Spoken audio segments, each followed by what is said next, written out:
We're Hassani and Danielle Pettiford, and we're a real couple with real problems who almost called it quits. I was very frustrated. I became very disconnected, very jaded and cold. We have 4 children, going on 20 years of marriage, and we practice what we preach. Our mission, to change the way couples relate to one another and teach them the skills needed to improve the quality of their relationships. This is the Couples Academy Show. Well, good morning, everyone. Welcome to the Couples Academy Show. My name is Hassani. I'm Danielle. And we're back for another great day to answer your questions. I guess we've turned this into a week.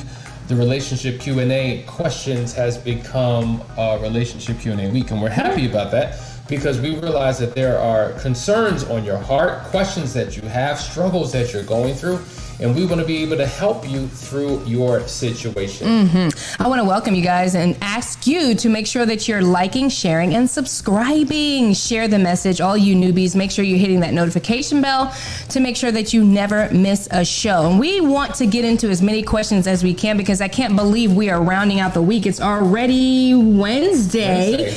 So we're at the hump of the week, and soon we'll be already at Friday. So we want to make sure that you get all your questions answered. And I want to jump right to Delisa, who was kind of fixing what was said yesterday. We talked to her yesterday, and really what you were saying is that your husband wants to be able to take the lead and to take the initiative. He wants to be the man. He wants to be the head, right? And you're waiting on him to do so, and for you, it's taking too long, so you jump the gun. And it makes me think of one time we were out on a date night with a couple, and the check came, and the husband was going to get the bill, and he was just taking so long. I got Hassani's wallet right here, and he was just going. He was taking his time handling it, and I guess his wife got frustrated because what did she do, Hassani?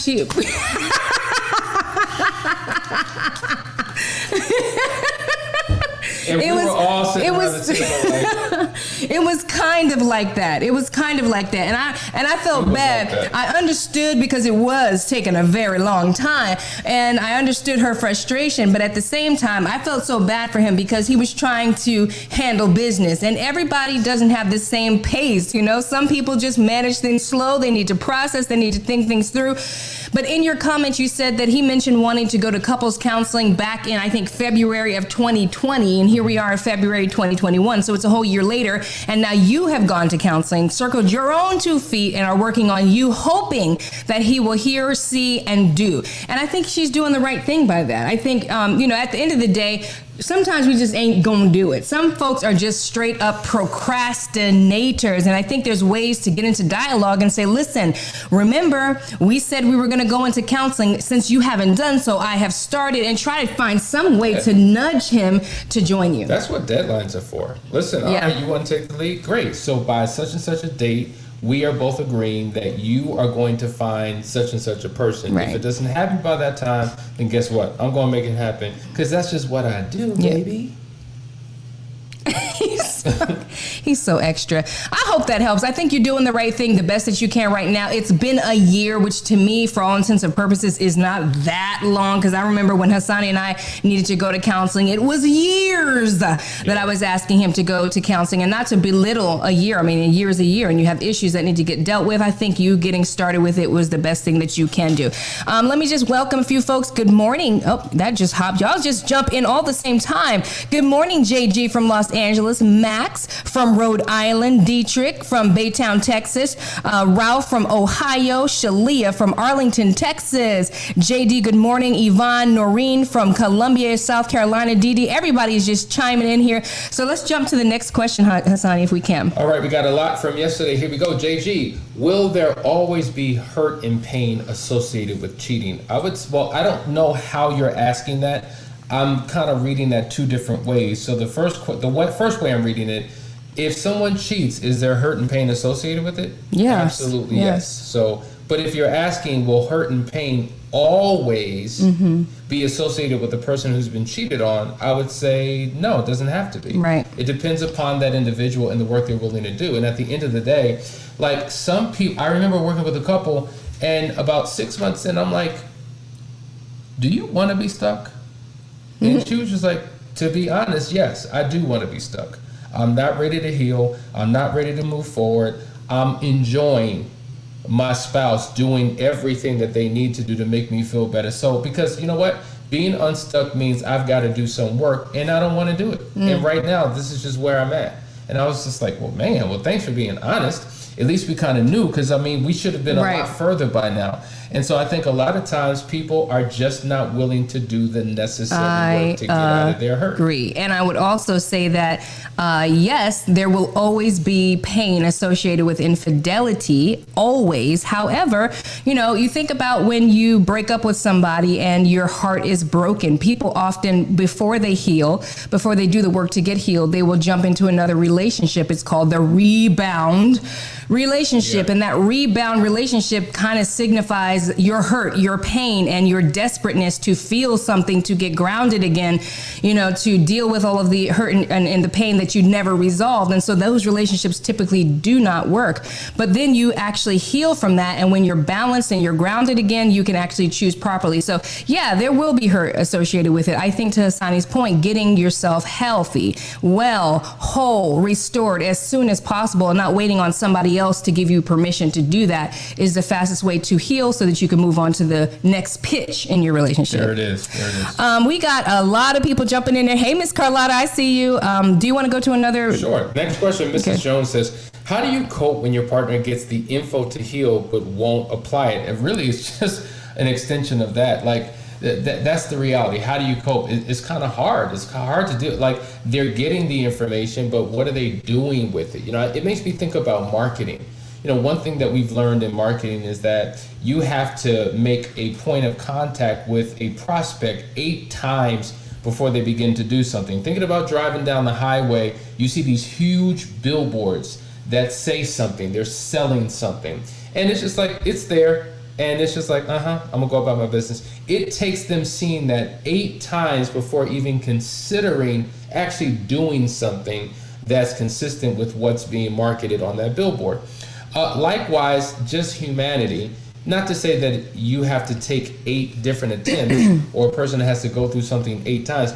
That's just the principle, what I'm saying. But the point is, sometimes people aren't ready, and there needs to be things that get them ready. Within us, we have what we call the accelerator and the brake, right? The brake is what we push on to keep us from moving forward. And sometimes there's some things going on within us, our thoughts, our emotions, our circumstances, and we're putting the brakes on things. And there's other things that motivate us, which is like pushing the acceleration, the gas pedal within us that allows us to move forward. And sometimes it's about finding what is the source of the motivation? What is the resistance that someone's experiencing that's keeping them from wanting to do that healing process? Once you discover it, that could be the path to the restoration. That's good. I got to acknowledge author Nicole Green. Thank you so much for this comment. She says, Nicole Green, Savannah, Georgia, thank you for your obedience and operating in your God-given gift. It is making a difference in my marriage and many marriages across the nation. She continues to say, live out your purpose to help and inspire others. Not only helps me with my marriage, but it also encourages me to use the gift of writing to change the world and leave a legacy.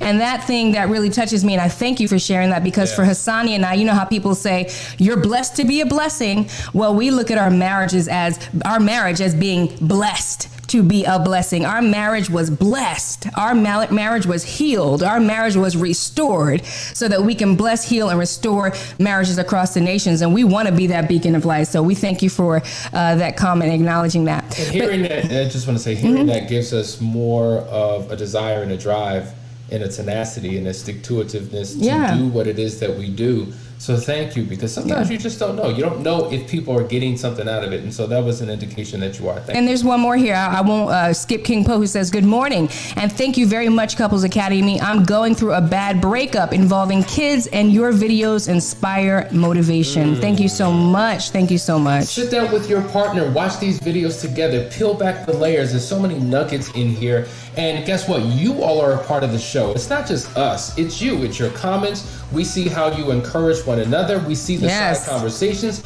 We hear the powerful questions. You are part of making the Couples Academy show what it is, and we want to thank you for that. Listen, you've been watching the Couples Academy show. We'll be right back after this quick break.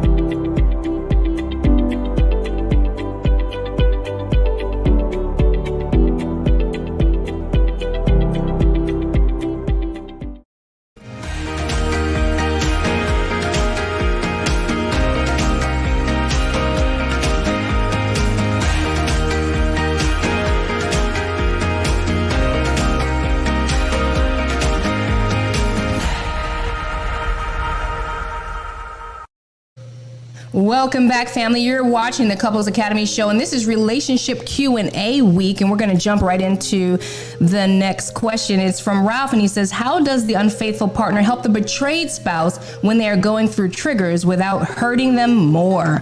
You know what? A long time ago, I learned about something called sympathy or empathy training or sensitivity training when it came to different cultures.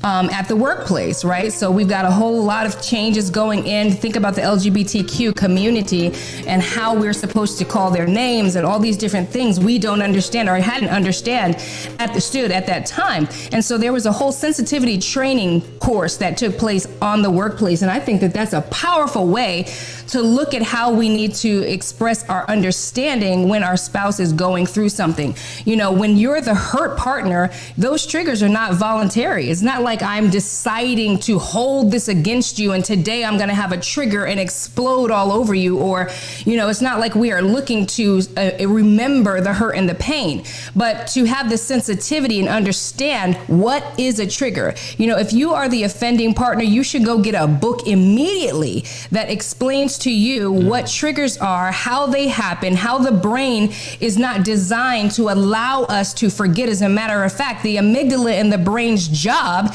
one of its jobs, is to remind you of dangerous things. You think about all the experiences you've had in your life. You know, you've had your mother probably push you on a swing 1,000,000 times. You've probably had 1,000 hugs, but you don't remember those specific hugs.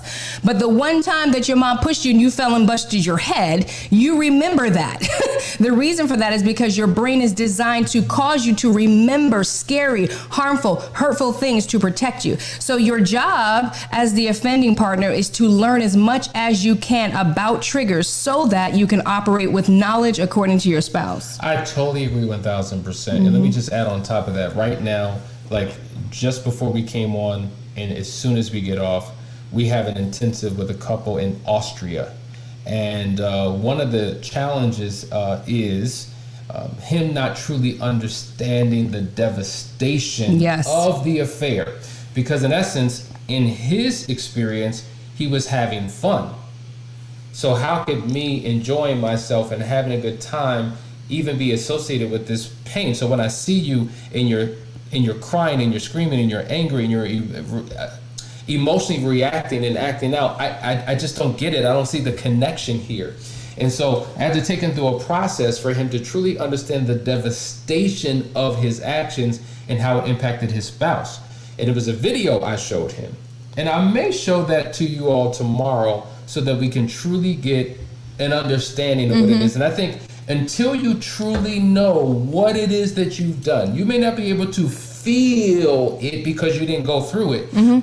But certain examples and stories and visuals and things that you can reference gives you a better understanding to be able to feel. And once you have that level of understanding, it increases your level of empathy and compassion for your partner, which means that you show up completely different. One more point, Worthy of Her Trust is a powerful book by Stephen Otterburn. It actually walks you through what it takes to, as the offending partner, and this is coming from for the male because it's worthy of her trust, how to regain trust and connecting with your spouse, and they deal with triggers a lot in that book. So that'd be a great option. I just got a text from somebody who says, my marriage is on thin ice and I've been trying to figure out how to get my husband to counsel.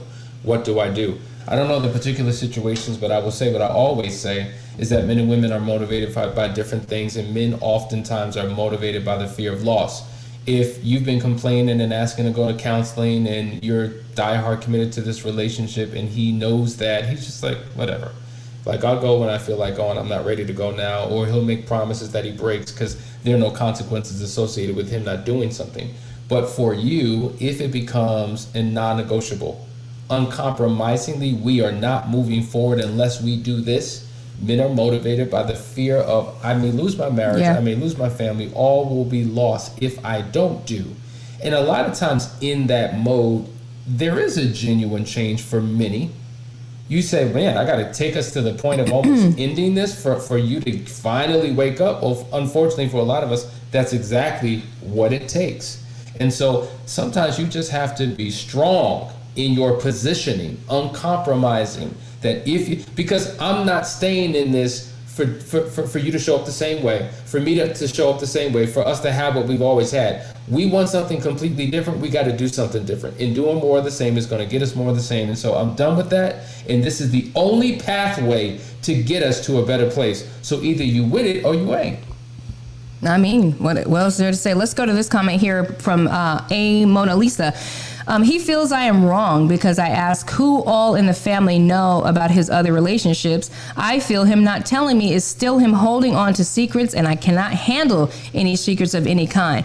I think that oftentimes the offending partner makes the big mistake of thinking that they are protecting their spouse from the truth in the efforts to keep the marriage together.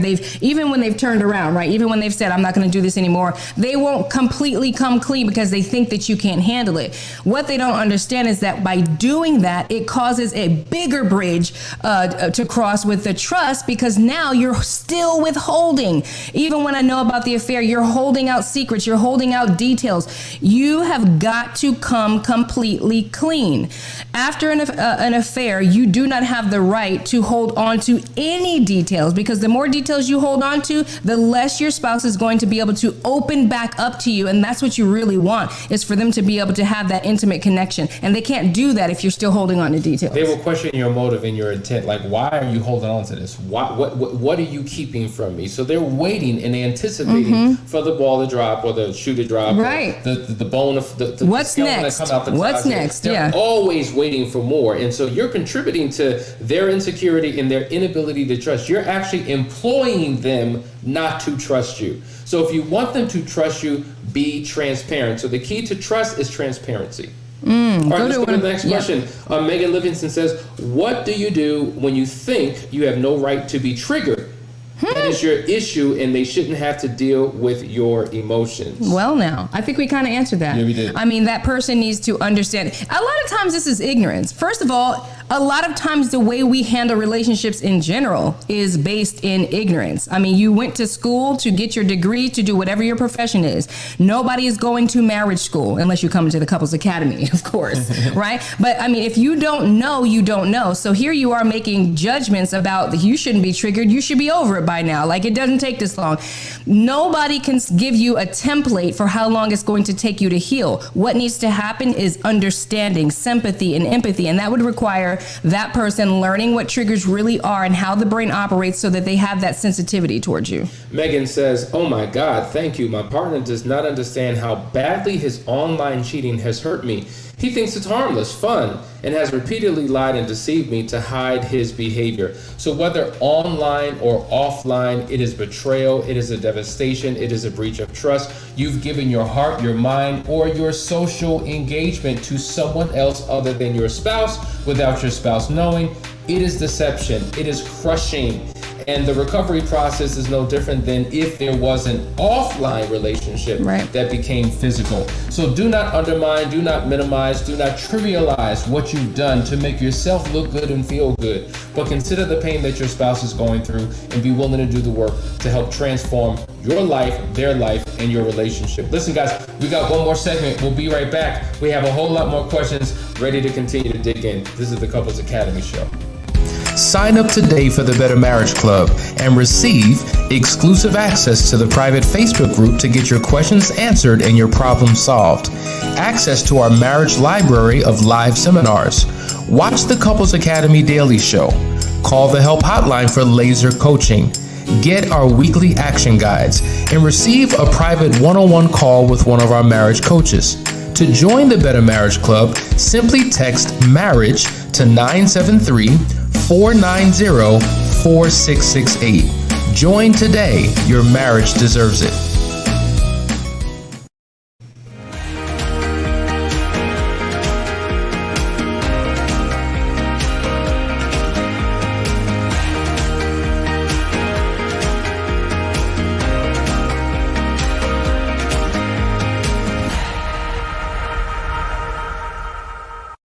Hey guys, we're back.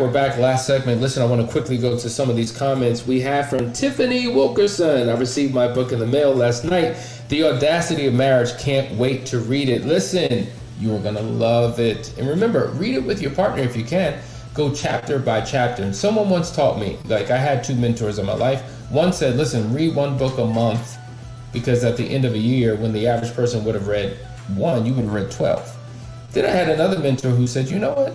You read a lot of books, Asani, but why don't you experience the book? Meaning read, pause, implement.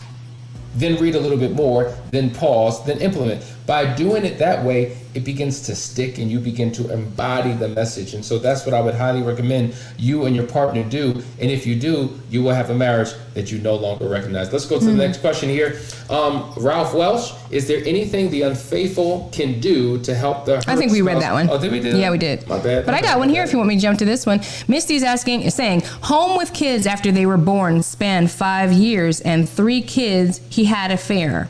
Didn't feel like the man or needed, but now all kids are in school and affair discovered. He wants to be the head. I find it hard to follow. I mean, I can understand that because there's like two things going on here. There's the frustration that a wife experiences just being a mother, and that stress is also a stress on the husband as well, but it's a different kind of a stress. But a lot of times the weight is on us, and so we're focused on raising kids and handling the house and all that stuff a lot of times, because whether you're working or you're home, most of the work usually falls on the wife to just manage home, children, and the life part of it, right? Meanwhile, he's off having an affair. It's very difficult after that to follow your husband, because what are you following? You're following infidelity. You're following lies. You're following a lack of security. You're following somebody who has caused you to feel worthless and unworthy. So it's very difficult to follow that. It's at this point, it's counseling time. I mean, what else is there to say? Yeah. It's counseling time. If the marriage is worth fighting for, if you're still in that position where you want your marriage, get yourself into some strong counseling. And if he's not willing to go, get yourself by yourself into some strong counseling. Yeah, I think a lot of times the unfaithful partner really lacks understanding and sensitivity to where your spouse is. Let's just say you are a prick during the whole process, and then all of a sudden you have a divine revelation and transformation, and you now become this amazing individual. You think that your spouse is supposed to travel at the same speed and pace that you have, and it doesn't necessarily work like that. And so you get frustrated because you're like, I'm doing all the right things. I'm showing up the right way. Don't you see me doing this? Don't you see me doing that? And you may be. And if you are, continue to do it, because guess what? When you're sowing seeds, you got to sow more seeds to produce a harvest. And it requires time and consistency. And because when you start doing the right thing at first, they don't even believe it. They question it. What is the motive? What's the angle? What's the agenda? How long is this going to last? Is this going to be another rerun Exactly. situation? How long is this going to last? That's such a big one, because you're looking at the person's cycles. You know, we see you 360 degrees around, and just because you said it again doesn't mean all of a sudden I'm going to have a heart change. That takes time, and it takes me being a witness to your life and seeing, okay, there's a real change here. This is no longer the same person. And when we work with couples, we hear couples say that all the time. Like, you hear me say it all the time. You wouldn't even believe how this person has changed. They're a completely different person. I have a completely different husband or wife. And still, when you have a completely different spouse, especially when they were the affair, the unfaithful partner, you still have the struggle of forgiving, which leads to the next question, if we can jump to the next one. Okay. So Ty G says, oh my God, I really appreciate that answer in regards to triggers. My spouse and his family just wants me to let it go. Like, I'm really affected by things. I'm just finding out. Please give me time to heal. And here's the thing. Even when you're in the process of recovery and you are actually doing the work as a couple, and your spouse who is unfaithful to you is doing everything, crossing every T, dotting every I, you will still go through the phases of recovery, which include pain, which include triggers. I say it all the time. When you get burned down past the nerves, your nerves are burned. That's how come you feel pain. If somebody sticks you with a pin, you feel pain because of your nerves. But if your nerves are burnt off, you no longer feel pain.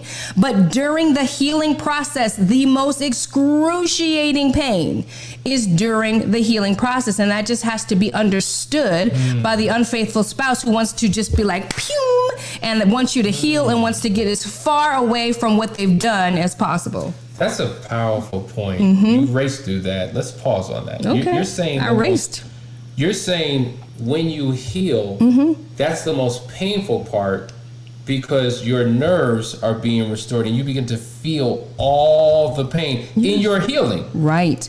As a matter of fact, folks die from recovering from the burns because the burns are so bad, right? You've been burnt down to flesh and there's all the skin grafting and things of that nature. But while you're healing and while your body is regenerating, the most excruciating pain. And that is a great narrative to relate to how we recover from infidelity, because even though, first of all, when infidelity happens, it's like an explosion and you're in shock and awe. Have you ever watched a movie and like a bomb blows up and the person that hears like, boo, and like everything is crazy, your ears are ringing, and it's like you're just lost in the sauce. That's what it feels like to experience an affair. You are in shock, shell shock, right? And how do you respond to shell shock? Do you begin to suppress it, right? Do you shut down so that you can function and pick up the pieces? Do you continue taking care of the kids and having sex with your spouse and doing all the things that you would do, numb? Or do you have hyperarousal? Are you scared? Are you nervous? These are the things that happen in the course of that healing process, and we're not understanding it as the unfaithful partner. We're just thinking, I'm going to go to some counseling, I'm going to tell the truth, I'm going to let it all out, and I feel great because I feel like I just birthed the baby because I done came clean. Because think about the one who was unfaithful, all those years of lying, carrying the burden of the stories and the tales and the web that they've weaved around them. And even though finding out was destructive, it's also cleansing for them because they get to let it all out. They get to birth that lie baby they've been carrying for all that time. Meanwhile, the hurt partner has to deal with it. It's new to them. They're shell shocked now. So you're in pain. But that's a part of your healing. So your hurt is a part of your healing. Yes. That's important for the hurt partner to understand, and that's important for the unfaithful partner to understand, because sometimes sensitivity all you see training and feel and experience is hurt, and you think things aren't getting better, but actually things are. Yes. It doesn't necessarily feel like it, but you're on your pathway to healing. That yes, Kia. is worth a pause. Kia says yes, PISD. That's what it is, and we call it PTSD, PISD, post-infidelity stress disorder, which is getting a lot of recognition. Absolutely. Yeah. So kind of, for you men out there who go to the gym and work out and you're lifting weights, you know how you go hard and then the next day or so you're like in all this pain. But you're in the pain, but your muscles are growing and developing and getting stronger. As they say, no pain, no gain. And so maybe that helps you to better understand what she just comprehensively broke down about the healing process and what you physically go through. Yeah, and guys, listen, we're wrapping up this show, and I can't believe how fast this time goes by, but we got another day coming tomorrow. But yesterday, you guys talked about that sex, intimacy, masterclass that we want to create for you. We're going to call it Sex After Betrayal. Sex After Betrayal. We're working on the details of that, so keep an eye out. We're expecting y'all to fill in that masterclass. You know why? Because in addition to dealing with the rigors of life after an affair, and even when you are going through a recovery process, you still have to perform as a husband and wife. You know, sex is a main part of being married. It is necessary. It is required. So how do you pick up the pieces with that and feel good? Sex without intimacy feels like rape. TD Jakes said that a long time ago, and he was not a liar when he said it. It's so true. So we want to help you with that. Just keep your eyes open. We're going to come with that very soon. And what I want you to do right now, you're watching it, whether you're watching it live or on the replay, I want you to post your question. Like, if you could show up to this masterclass and have one question answered, one issue discussed, what would that one thing be? Because we want to make sure that we take the time in that masterclass to give you exactly what you need. Listen, guys, I hope you're getting something out of this. This is getting gooder and gooder and gooder. And gooder. I don't know if that's a word, but I just, it is a word. Every time I sit here next to you and I hear you gooder and gooder and do your thing, I'm like, man. If you would just get out the way, let me just, It ain't all that. It ain't all. You good, but you ain't that good. See, that's the problem. You get. Excuse me. Listen, guys, she's crazy, but I love her. I am. You're listening. You're listening. He can't even handle himself around me. See what I do to him? You're watching the Couples Academy Show. We will see you tomorrow for another great episode. All right, guys. Bye. If you would like to be a guest on our show, or if you're interested in one of our restoration programs, contact us today at couplesacademy.org.